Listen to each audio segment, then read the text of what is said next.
future, though, should be about more chronic care services, such as community hospitals and GP practices. So we need more of that, and we need, consequently, because we have a finite budget, but also because it's the right thing to do, we need fewer acute sites.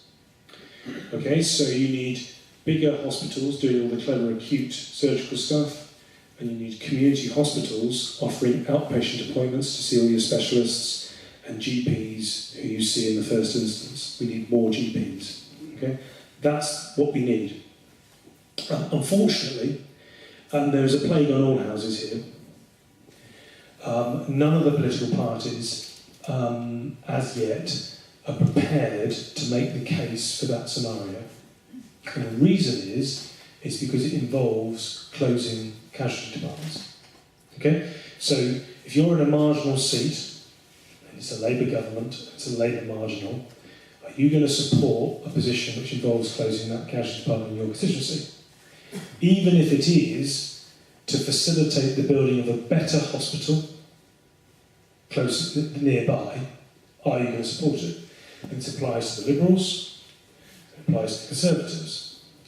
And so we're in this perverse situation where, because politicians either don't understand or refuse to accept or don't have the courage or whatever the reason is to go out and actually make the argument to the people, an argument which is being made by all the Royal Colleges, the King's Fund, and any other independent organisation worth listening to reduce the number of casualty departments and acute hospitals in this country, probably by a half. Okay, so go from about 200 to about 100, maybe less. And at the same time, build more community hospitals or enhance community facilities that we have and increase the number of GPs in the system. That's what all of the clinicians and anybody who understands this subject think. That's what they think. And yet, I am the only MP in Britain saying it publicly. Why can't they use 106 monies to enforce, where they're building massive loads of development to build... You make a very, very reasonable point that property development is not tied up with health provision. Okay? So when a council, 2,000 homes, there's 106 money, that's how they pay for the primary schools and secondary schools. Okay? And with healthcare centres, it doesn't happen. And the TRL development, I'm on record saying, well, what about provision of healthcare? Because Crowthorne GP practices aren't very big.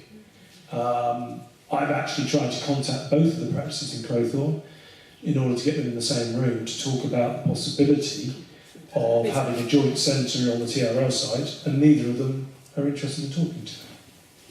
I make that public, by the way, and hopefully they will hear this. Because I'm trying to facilitate, because neither location is going to be fit for an extra 1,000 homes going on TRL, and there's a 1,500 homes approximately going earmarked for working without at the top by the railway line. Those people are going to be looking for a GP, and I understand that, because guess what, I'm a GP, and I recognise that. The broader point, though, madam, and I think to my own credit, before the last election, I started saying we needed to close hospitals and consolidate on the M4. Now, I was able to do that because I understood, I was in the system, I'd worked in this area a hell of a lot, and I knew that the hospitals around here are not fit for purpose, okay? We're trying to deliver 21st century healthcare in 19th and 20th century buildings, okay? The parking at Royal Berks is beyond a joke, it's not much better at Wexham Park, Heatherwood, okay, all of these places, they do their best to deliver very good care, but these buildings are not fit for purpose, and we need to move on, and the only way we can do that and deliver the community care that I think you seek, that's what your question is by consolidating our secondary care, our acute care, into fewer sites. I think, in closing, that we're getting closer to it now than I thought we would do when I started talking about it. I envisaged this was going to take around a decade of me droning on about it.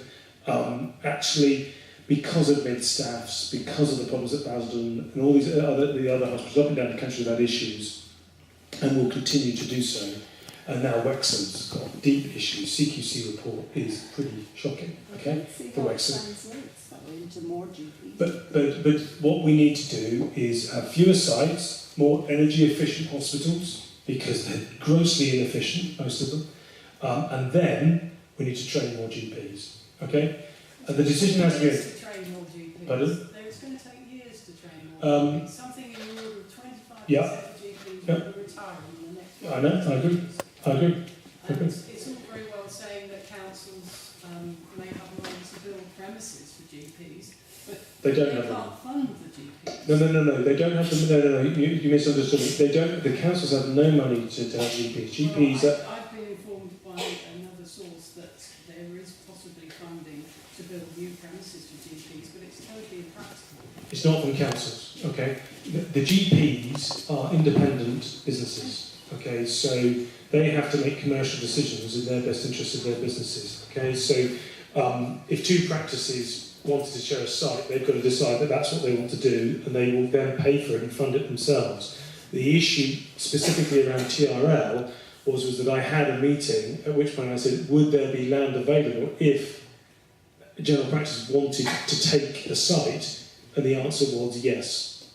Okay, so what you have to do is to try to get people talking within primary care and thinking, right, okay, if we do that, we then will be able to expand, employ more GPs, who may very well, and this goes back to a discussion about migration, who may very well have to come from abroad to meet the gap, because it takes, well, 10 years, really, from making the decision to getting a GP. It's about 10 years.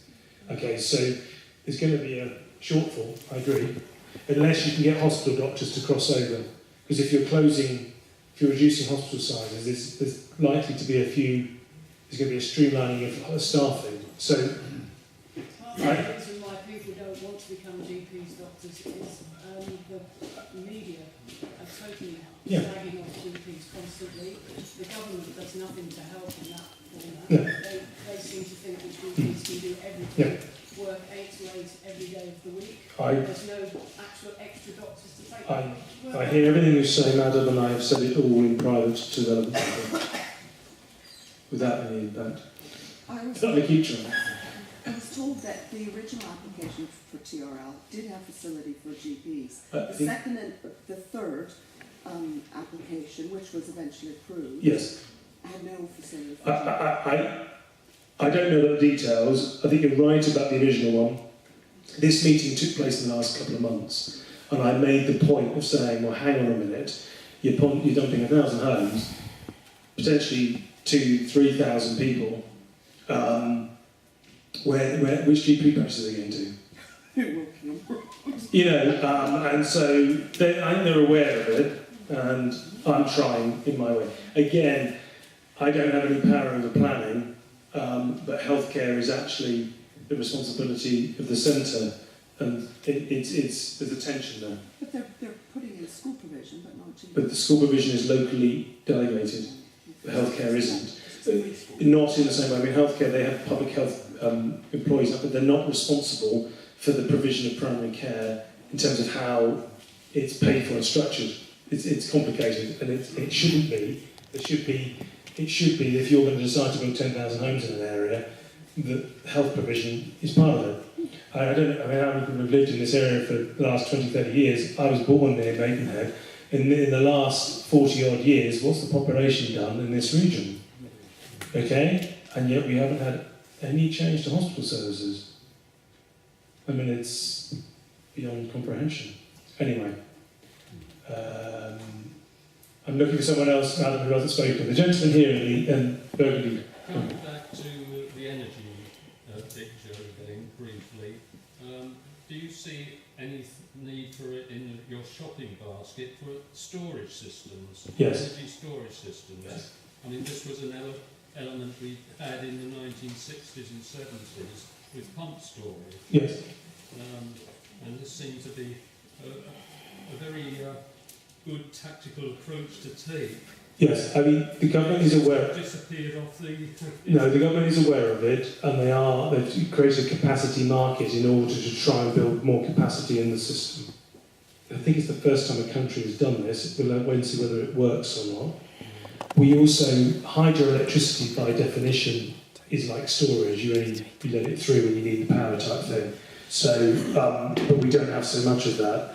Personally, I think we should have an interconnector with Norway into their hydroelectric system because they've not maximised their hydroelectricity in Norway. 100% of electricity in Norway is from hydroelectricity. It's quite remarkable. And so we could connect with them, and then we would have that facility as well, because they're a very close nation, geographically, but also in reality. And so there are other ways of approaching it, which would be part of the Phillip Lee's guide to how to have an energy future, which I've sort of written in my head. So, but you're right about storage. Gas storage is particularly an issue. But again, it comes back to the benefit of having indigenous gas production. It becomes less of an issue. So we have to be realistic about the unstable world in which we live, sadly. What about... Sorry, so can I go to the lady behind you because she's not speaking? Yes, going back to the energy situation, and because of in the area here we're going to have a lot of new build, not only homes and housing, but public buildings possibly as well, schools. Could they think about increasing what the new builders have to put in as an energy saving thing? Because currently I understand it's a certain percentage, but the percentage isn't actually very high. Yeah. You're being very sensible, and I agree with you 100%. And again, the other part of the Phillip Lee's guide to an energy future is that government should get out of the business of incentivising generation and should pour the finite resources we have in government into energy efficiency. I think it is beyond, I just don't understand why all new homes aren't as energy efficient as we can build them, and all new industrial buildings, everything. And indeed, again with HS2, why are we incentivising people to travel? Travel costs energy. The future, with respect, you only have to look around this room. Most of us are going to be looking after ageing relatives in the future because the state won't be able to do it because it will have run out of money to do it. It already is. We're beginning to see some pretty awful scandals of residential homes and things. The way we use energy in the future is hugely important, and you make a very valid point. And yes, the requirements upon development should be much, much tighter, and I fail to see why they're not, and have argued for such a thing. I can only wait, I have to wait my turn in line in terms of getting into the room where these decisions are made, madam. How about, does local council has any input in that? The local council has to work within the legislation as is laid down in Westminster. Currently, for instance, the parks, which is a big new development, they require water harvesting, which is very minor. Yeah, but it matters. It's a bit, but it could have been a lot more. And sure. A new building, they could do huge. When I went to Norway, and I went to a development in Oslo, and they were building an office block for the Norwegian equivalent of Greenpeace, and next door they were building a hotel. The construction company, and this is important, was family owned and was retaining the ownership of the freehold. So what they did was they were building this office block for Greenpeace, Norwegian Greenpeace, and they had solar panels incorporated within the windows in a very clever way. The entire building was energy efficient, but it was air conditioned. Air conditioning creates heat. The heat from the air conditioning unit was being put through in the underground, and they were extracting the heat from the office, and they were heating the hot water for the hotel. And the whole thing was linked. And this is in a country where their electricity is in essence free. How on earth why can't we do that? Why? You know, it's the sort of future I'd like to see, to be honest with you, because I think it's sustainable, it makes sense, and it makes us better off. What doesn't make sense is the solar heating. I had an independent survey done on my home, and they said if I was to have a full system put in for my home, for the old solar heating, that I'd be willing money providing I could live to 150. Yeah. Again, a mistake was made subsidising solar. You know, the greatest respect for the greatest country on earth, we're not exactly known for sunshine on every day of the week. And the Germans have pumped vast money, and that's the money into solar, and they will not get a return on it. No. And we should be realistic about this. We've got one of the most energy inefficient housing stocks that you could ever have. The Swedes use less energy than us. I think it's colder in Sweden per head. This is not in total. And they have doors that open out, not in. They have underground heating. They have all these things. Okay, you know, if we want to be affluent and successful and prosperous in the future, the way in which we use energy is so integral to that, because it is going to make up a larger part of our bill, be it in business or personal, as the years progress, whoever is in government. That is going to be the case. So if we know that, does it not make sense for us to use that rare commodity, that expensive commodity, in the most efficient way possible? We're good in some ways, but I get the distinct impression that we're not prepared to make that difficult transition, because it is costly, because building new homes is costly, building new hospitals is costly. You know, all these things take investment, take an expenditure. But in the medium to longer term, we would then put ourselves in a position where we could be prosperous and secure, and not have to be particularly perturbed by the latest example of geopolitical instability, because it wouldn't have a direct impact on us. The same applies, by the way, to food and the production of food, which could, if I allow myself, bring me neatly back to Europe again, and the inefficiencies of the CAP, and the immorality of that as well, that is in the Africa. As a nation, and I must finish on this because I'm already 20 minutes late, as a nation, if we want to be successful, strong, great in the future, we need to make decisions, and the implementation of those decisions, of that plan, may take 10, 15, 20 years. And this is a challenge actually to everyone in the room who is a voter, which is all of us, when you're deciding upon who you vote for, and this applies whether you're voting for Labour, Liberal or Conservative actually, please try to encourage those political parties to take a longer term strategic view for this nation, instead of this short-termist, poll-driven, focus-driven politics that all of us, including me, are deeply frustrated and uninspired by. We know what the challenges are. We know there's a challenge of ageing. Everybody does. Every family has that challenge to address. We know that the world is becoming increasingly competitive economically. You only have to turn on the television or the radio to see that.